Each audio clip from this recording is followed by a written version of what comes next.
Assalamualaikum warahmatullahi wabarakatuh. Bismillahirrahmanirrahim. Insyaallah teman-teman, pada hari ini kita akan membahas bagaimana praktek memandikan jenazah. Yang pertama yang harus kita perhatikan adalah kita persiapkan dulu airnya, orang-orangnya, peralatan dan sebagainya. Yang pertama kita siapkan adalah air beserta sabun. Sabun ini ada dua versi. Pertama bisa dicampur dengan airnya. Nanti kita lihat bagaimana caranya. Ataupun nanti disabunkan langsung kepada si mayat. Coba dicampurkan.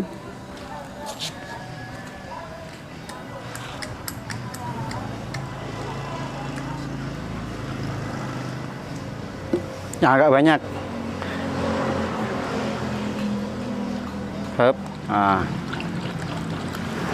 Jadi bagaimana si air ini bercampur dengan sabun dan diperkirakan ini bisa mengangkat kotoran atau mengangkat daki-daki. Jadi jangan terlalu banyak airnya.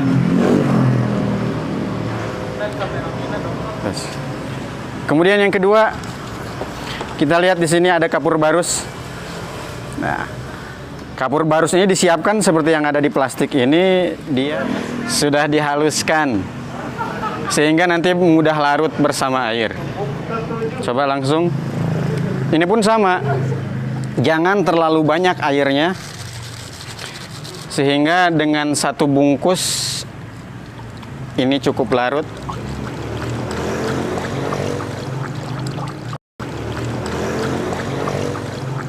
Ini kan cuma 3 biji yang dihaluskan. Nanti kalau bisa itu satu bungkus ini semuanya dihaluskan. Cukup. Ini hanya sebagai contohnya saja ya. Jadi sebenarnya nanti itu air ini larut dengan kapur barus yang cukup banyak sehingga warnanya tidak seperti ini. Yang terakhir ini adalah air bersih untuk membilas air sabun. Tapi bukan untuk membilas air kapur barus, karena nanti setelah diberi air kapur barus maka tidak usah dibilas lagi. Selanjutnya, setelah mayit didatangkan di atas pembaringannya untuk dimandikan, maka bajunya dibuka. Maka yang mau mandikan, jadi ini sebenarnya dia pakai baju ya. Nah, jangan langsung dibuka bajunya, tapi kita tutup dulu dengan kain sarung atau kain kurung. Kemudian nanti dibuka bajunya. Ini anggap sebelumnya belum terbuka, kemudian kita buka. Kemudian celana juga kita buka. Ingat kemarin memperlakukan jenazah seperti memperlakukan orang yang hidup. Melihat auratnya sama ketika melihat auratnya ketika dia hidup. Jadi jangan sampai auratnya terlihat. Termasuk sama orang yang memandikan. Ya, ini dipermisalkan nggak pakai celana ya. Karena kalau sekarang nggak pakai celana bahaya juga. Oke. Kemudian sebelum dimandikan maka dikeluarkan dulu kotorannya. Maka yang sebelah sana, sebelah kanan mayit, mengangkat. Lex angkat. Angkat. Nah ini nanti sekarang masih mempunyai tenaga si mayat. Dalam praktek sesungguhnya mungkin nanti ada sebagian mayat yang kaku. Tangannya keras, badannya juga susah untuk diangkat. Nah ini kalau bisa, ini dikebawahkan dulu. Yang belakang ini harus benar-benar menahan. Ditambah satu lagi. Kalau modelnya gemuk kayak gini nanti berat ini. Nah ini saya yang sebelah kiri si mayit. Tangan kanannya menekan perut si mayit supaya mudah keluar, dan yang kiri ini mengodok ke dalam untuk cebokin si mayit. Nah, biar mudah keluar, biasanya saya menggunakan sabun, ya, dan menggunakan sarung tangan biar saya tidak jijik. Mana sarung tangan? Boleh diambil? Nggak ada nih ya sarung tangannya. Maka ibaratnya ini ada sarung tangan ya. Ini kita ambil sabun, mana sabun? Kemudian ada satu orang yang menyiram. Siram. Nah, di atas. Ya, di atas. Kita siram dulu. Dingin ya. Nah, ini disiram. Bagian dalamnya. Lagi. Siram juga bagian luarnya. Setelah itu saya ambil sabun, kemudian saya kodok. Nah, yang lain nyiramin.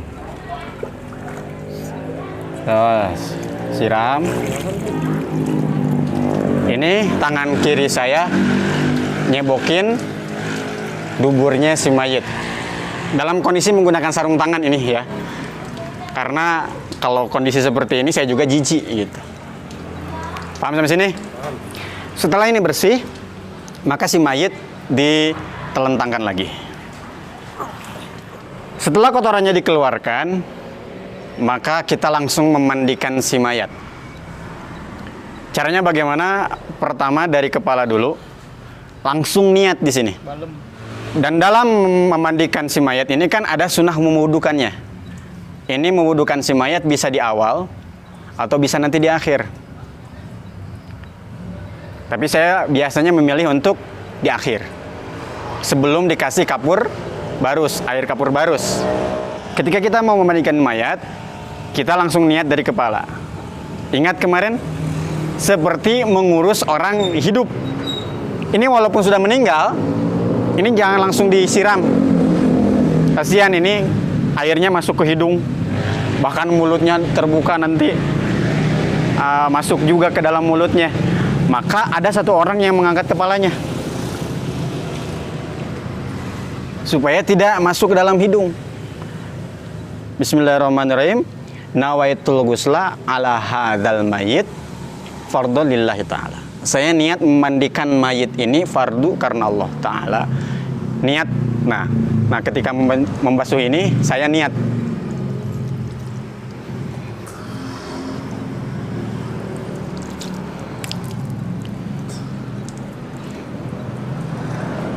Ini bagian kepala. Ketika sudah beres semua, dikebawahkan, baru bagian sebelah kanan. Boleh dibantu sama yang lainnya. Jadi kalau seperti ini, 1, 2, bertiga pun cukup gitu ya.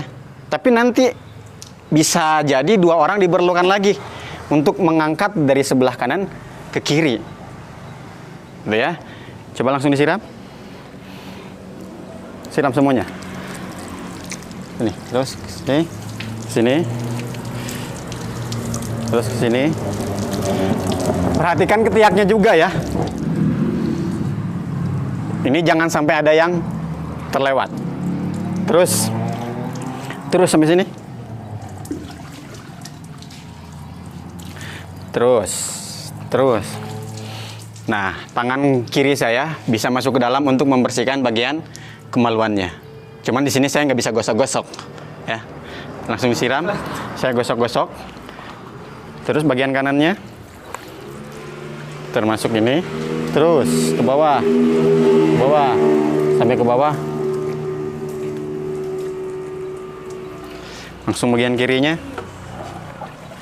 Nah, biar gak lama, nanti dibantu sama bagian kiri. Di sini tuh ada ember bersih juga. Ember yang isinya air bersih. Biar nanti nggak lama itu beres, langsung segera. Langsung ke sini. Pak. Nah, ini membersihkan yang kiri. Terus ke bawah, ke bawah, ke bawah, ke bawah. Dah. Ini dipermisalkan semuanya rata. Jadi ini kan masih banyak yang kering, tapi ini misalnya semuanya sudah rata, harus rata airnya. Setelah ini beres semua, dimiringkan ke kiri. Up, disiram lagi. Nah, ini mayatnya masih bertenaga untuk mengangkat. Nanti kalau mayatnya kaku ini susah. Berdua kadang-kadang nggak cukup. Ya, langsung disiram. bagian belakangnya, terus ke sini, terus bagian belakang sini,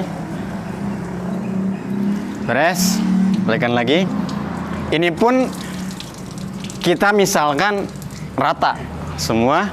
Setelah rata semua, baru langsung kita menyiramnya dari sebelah kirinya. Jadi dimiringkan ke kanan, disiram, beres, terus ke bawah, terus sampai ke bawah. Yap. Jangan lupa ketika memandikan ini jari-jari agak dimasukkan biar merata, termasuk dengan jari kakinya juga, ya. Jadi lebih gampang kalau menggunakan selang. Jadi cepat merata. Itu. Dan ini baru dianggap sebagai basuhan pertama. Dengan satu kali basuhan ini pun, ini memandikan mayat udah beres. Sudah sah. Satu kali sempurna dari ujung kepala sampai ujung kaki. Cuman kan disunahkan 3 kali basuhan. Basuhan pertama, tadi setelah basuhan pertama, kita menggunakan air yang sudah dicampur sabun untuk membersihkan si mayat. Ya, jadi fungsinya sama dengan sabun saja yang kita tuangkan ke tangan, kemudian kita balurkan ke si mayat. Maka tadi saya bilang air sabunnya jangan terlalu banyak. Kalau airnya terlalu banyak, maka sabunnya pun harus sangat banyak. Yang penting cukup aja untuk si mayat. Misalnya 3 gayung cukup, ya udah cukup. Maka cara pertama, air yang sudah dicampur dengan sabun ini harusnya sedikit berbusa ini ya, lebih pekat lagi supaya ini air sabunnya bisa membersihkan daki-daki si mayat. Seperti tadi kita dari kepala. Intinya ini saya udah basuh semua ya. Cuman kasihan ini mayat bohongannya. Kita bersihkan semua. Ini sedikit agak gosok. Ingat dengan lembut ya. Dan sampai merata. Termasuk bagian belakangnya. Geser kiri ke kiri, kemudian geser ke kanan. Menggunakan air sabun. Kalau cara ini sedikit agak ribet, bisa juga menggunakan langsung sabunnya dituangkan ke si mayat. Ini kan dalam keadaan basah, kita langsung aja seperti mandi biasa. Termasuk wajahnya. Ya. Nah, sempurna semua. Kalau bagian bawah kita kodok. Dan ini masih dihitung 1 kali.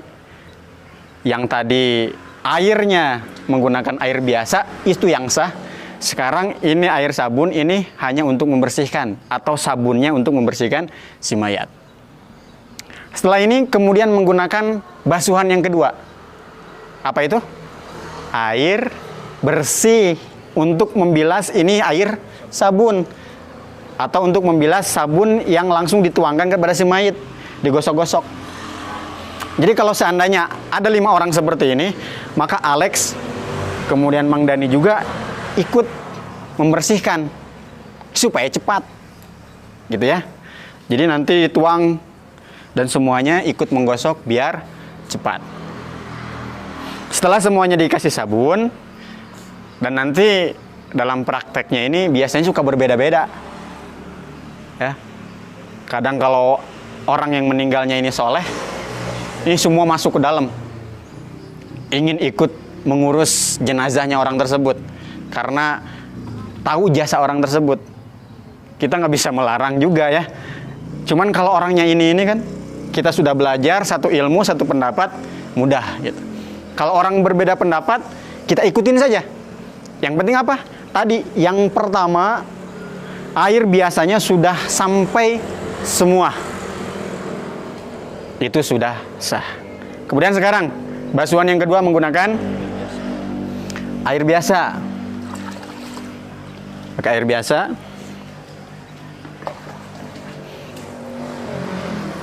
Sama dari kepala, diangkat. Ini anggap bersih ya. Ini jangan sampai ada sisa.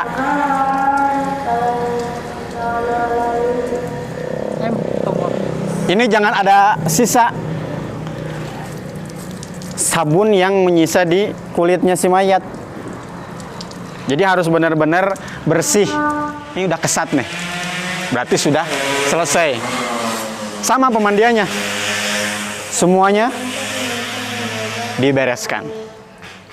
Nah, kalau di tengah-tengah seperti ini, tiba-tiba ketika saya membersihkan, loh, ternyata ada kotoran keluar lagi. Apakah harus diulang dari awal? Nggak perlu. Cukup dibersihkan saja.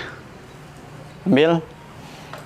Misalnya ini keluar lagi kotorannya, maka cukup dibersihkan saja bagian kemaluannya saja dari kotoran. Setelah itu semua beres, ya sudah, nggak usah diulang mandinya. Setelah mayat ini dibilas dengan air biasa, kemudian yang terakhir adalah menggunakan air dicampur kapur barus supaya si mayat ini menjadi wangi. Cuman sebelumnya biasanya suka diwuduin dulu. Wudunya sama dengan wudunya orang yang hidup. Cuman kita jangan ribet-ribet dengan kumur-kumurnya, dengan hidungnya. Tapi kita cukup membasuh yang wajib-wajibnya saja. Apa saja yang wajib? Kepalanya. Maka ini diangkat. Jangan langsung disiram. Walaupun ini sudah meninggal. Niatnya, nawaitul wudu'a ala hadzal mayyit. Atau saya niat mewudukan mayit ini. Satu kali. Dua kali, atau satu kali pun cukup. Setelah 3 kali, letakkan kemudian tangannya. 1 kali, 2 kali, 3 kali. Sekarang kan enak, tangannya gerak sendiri. Nanti kalau mayat beneran ini nggak bisa gerak ya. Setelah tangan kanan, maka tangan kiri sama 3 kali. Setelah tangan kiri, kemudian kepalanya cukup 1 kali saja. Kemudian kakinya, kaki kanan 3 kali.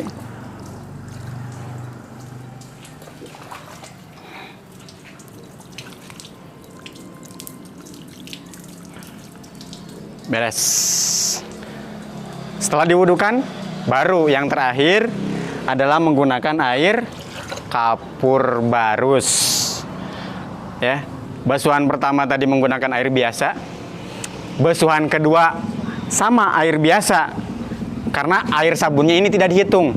Ya, nah basuhan yang ketiga baru menggunakan air kapur barus. Ini air kapur barus yang sudah dilembutkan tadi ya. Kita siram dari atas. Terus semuanya.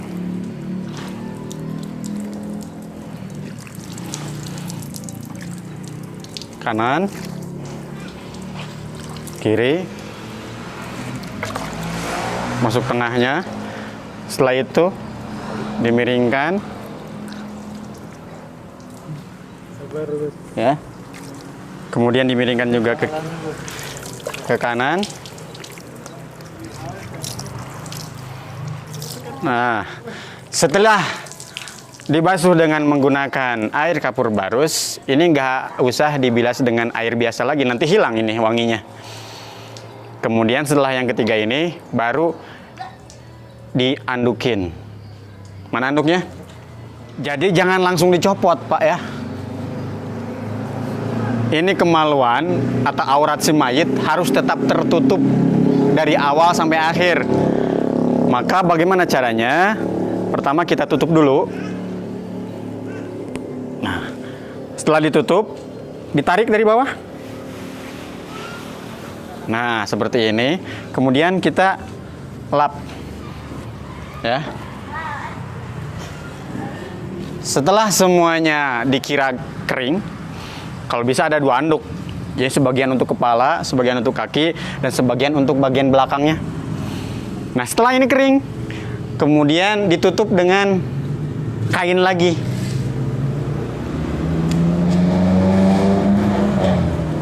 Kita tutup dengan kain lagi. Kemudian ditarik anduknya.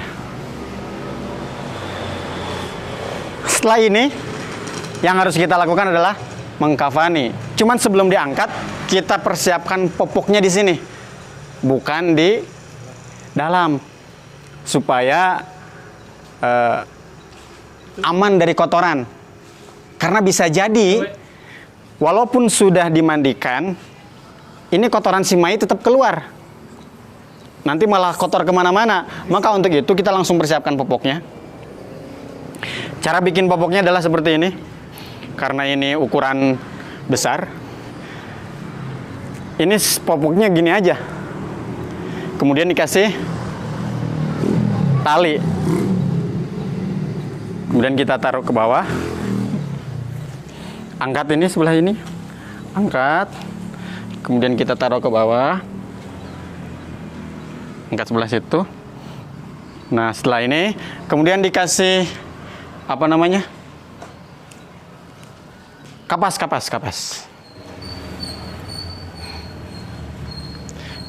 Setelah popoknya taruh di bawah, kita persiapkan kapas untuk menutup dubur dan juga kubulnya si mayit. Angkat. Ya, taruh ya. Kemudian kita lihat sedikit di sini biar mudah. Nah, udah beres. Ini kapas sudah menutup bagian dubur si mayit dan juga bagian kubul si mayit. Sehingga nanti kalau sudah dikafani keluar, ini aman.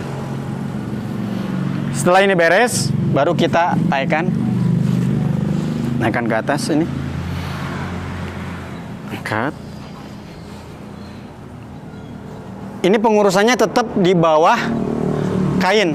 Cuman nanti bingung seperti apa, kita buka sebentar. Ini seperti ini. Kemudian kita tali.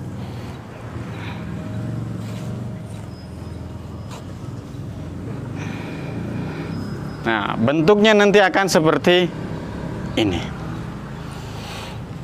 Ini dalam keadaan tertutup ya.